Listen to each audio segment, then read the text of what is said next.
Peace be with you.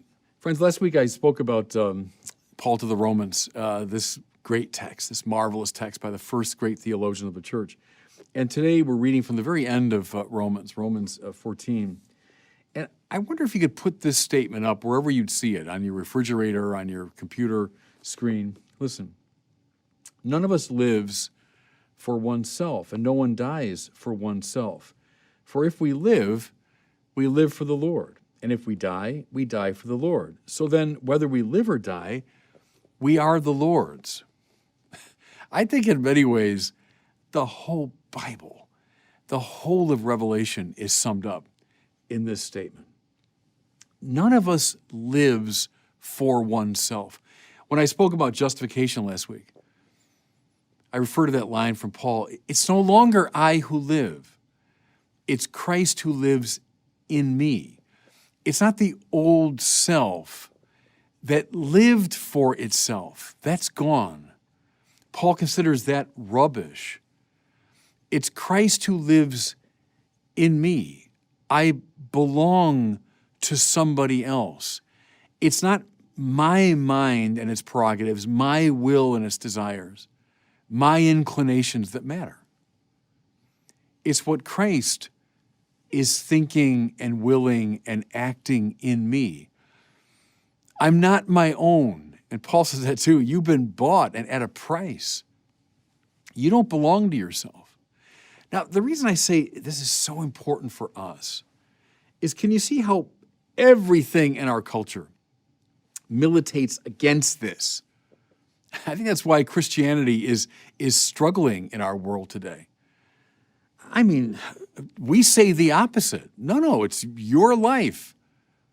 You decide, you choose. It's all about finding your voice, asserting your prerogatives. I mean, everywhere you listen in the culture, everywhere you look in the culture, you find the same message. You do belong to yourself, and you've had it with other people telling you what to do. But the Bible is calling for a revolution, a conversion, a metanoia. There's the word that we find in the New Testament, metanous, going beyond the mind you have. The mind we have now in our culture is clearly, I belong to myself. I am my own project. You belong to another. You know, I might have referenced this before with you, but Richard Rohr has done this work in the initiation rituals of primal peoples, and I find it very illuminating. This is across the cultures, it's around the world. There's a similarity in the way in which young men especially are initiated into manhood, into adulthood. It always involves a kind of stripping away of the self-regarding child and moving that child into the far greater space of powers that transcend him. You know, so I might have rehearsed this with you before, but typically a young man is ripped away from his home, maybe in the middle of the night. You know, he's taken out of his sleep. He's scarified in some way. The tooth is knocked out, or his face is scarred. He's physically marked. He's initiated into the lore and history of the tribe. But then in a culminating moment, he's brought out into nature, whether it's the tundra or the jungle, or depending on the geography. And he's told to survive. He's got to make his way. And only when, having survived this natural challenge, when he comes into contact with the power of God, only then is he to return to the tribe and function as an adult. Now, Rohr sums this up, and I want to just juxtapose it to Paul's observation here. He sums this up in these principles. The initiation ritual is meant to tell the young man, first, life is hard. Secondly, you're not that important. Thirdly, you're not in control. Fourthly, you are going to die. And finally, your life is not about you. Each one of those, even as I say them, and I've said them before, even as I say them, something is balking in me. I bet you have the same experience. Think of this now in comparison to the attitude of a child. Life is hard. Well, not for a child, right? For a child, life's easy. He's being taken care of. People are bringing him food and sheltering him and keeping him warm or cool or whatever he needs. Life isn't so hard. You're not that important. Well, not for a child. No, a child thinks he's very, very important. He seems to be the center of attention of his parents. The world does seem to revolve around him and his needs. You're not in control. I don't know. A little child just can cry or make a funny face or smile or whatever, and parents bring him what he wants. He seems to be very much in control of his life. You're going to die. Well, a little child is probably not even aware of the fact of death. Your life is not about you. Tell that to a little child. His life is all about him. That's all it's about. It's about meeting his needs and meeting his desires. And yeah, I'm the center of attention. My life's pretty easy. I seem to be in control of these people. My life's all about me. See, and the very point, everybody, the very point of the initiation rituals is to shake us out of that consciousness. Because as long as you live in that little world, you're not going to be alive. You'll be permanently a child, maybe at best an adolescent. You will never, listen now, enter into the adventure of being a true human being. Because you'll be in this little well-lighted space of your own self-regard. How dull that is. I mean, understandable, yes, for a kid, but how dull that is for an adult. And that's why this initiation ritual is meant to do this painful work. You know, think of the scarification, or the knocking out of a tooth. Yeah, life is hard, and it's really salutary for you to know that in your own body, that there's a permanent reminder to you in your own flesh that life is hard, and that, in fact, you're going to die. Your life isn't about you, rather it's about this family and tribe to which you belong. It's about this natural world of which you are a very small part. And finally, it's about God and God's great purpose for you. Can I make bold, everybody, to say this? I think our culture right now is stuck in a kind of permanent adolescence. This excessive self-regard, self-justification, safe spaces, protecting my ego, don't tell me what to think or do. And may I say, this disaffiliation from the churches. And I know everyone's full of righteous indignation about, corruption of the church, and God knows that's true. It's been corruption from the beginning. But it is very dangerous indeed, spiritually speaking, to disaffiliate from this transcendent source of meaning to one's life. Nothing will lock you into place more disastrously than a disaffiliation from God. See, I think one way to look at this is the treasure buried in the field. That's what Paul's talking about. You don't belong to yourself. And when you discover that, that's when you begin to live for the first time. That's why you should sell everything you've got and buy that field. When you discover your moral purpose, that you're here to serve something way beyond your little ego and its needs, that's when you come to life. That's the pearl of great price. You've been looking for it, and you think you're going to find it in the goods of the world that serve the ego. There's my famous, wealth, pleasure, honor, power. But that's what that is you're on this quest to find things that will satisfy your ego. See, all you are at that point is a kind of advanced adolescent. Maybe you're using all of your intellectual powers, but you're serving fundamentally adolescent ends. Think of here, everybody, of all the hero stories. And, we still love them. Many of the most popular movies are about that. What do they always hinge upon? Prescind for the moment from all the special effects and all the, whiz-bang computer stuff. What are those stories always about? They're about a self-regarding person who's living in a very small spiritual space, becoming someone who breaks free of that precisely in love and service to higher goods and higher powers. Only when you break out of that self-regard to serve your family or your community or the wider society or ultimately the purposes of God, that's when you come alive. That's when you become a hero, listen, who can really be of help to those around him.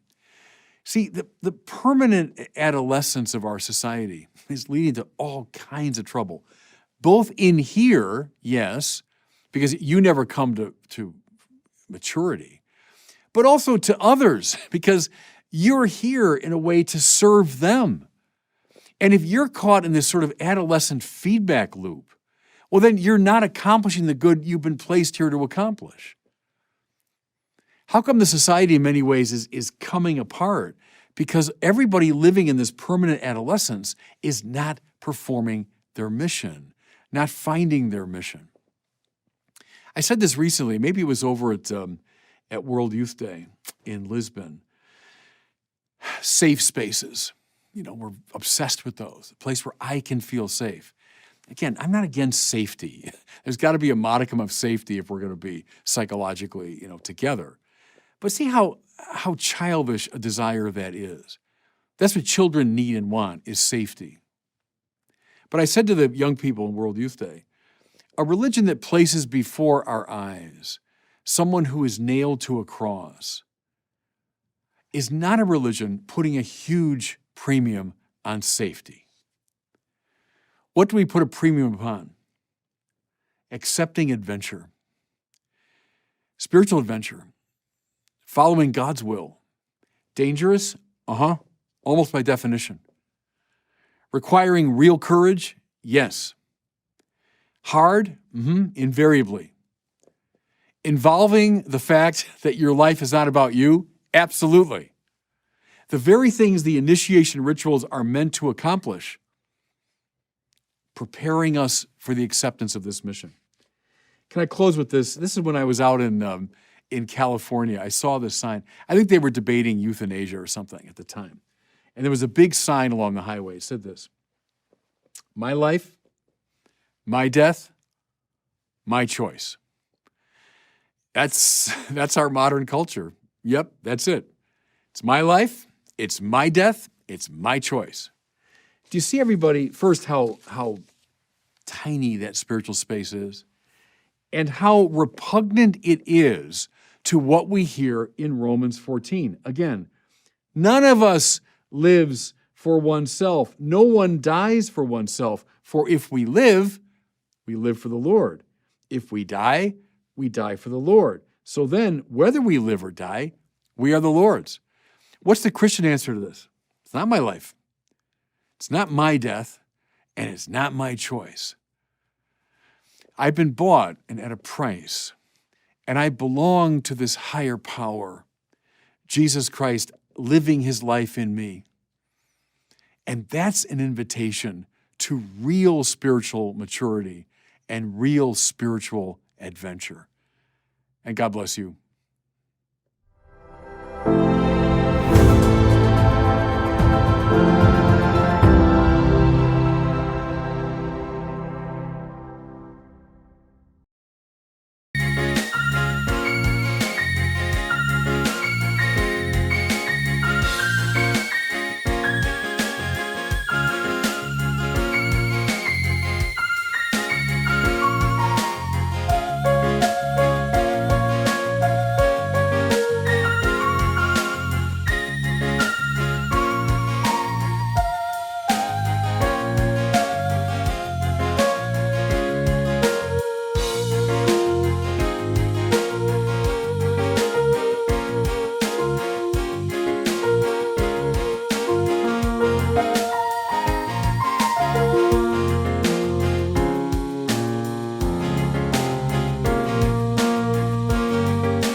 you.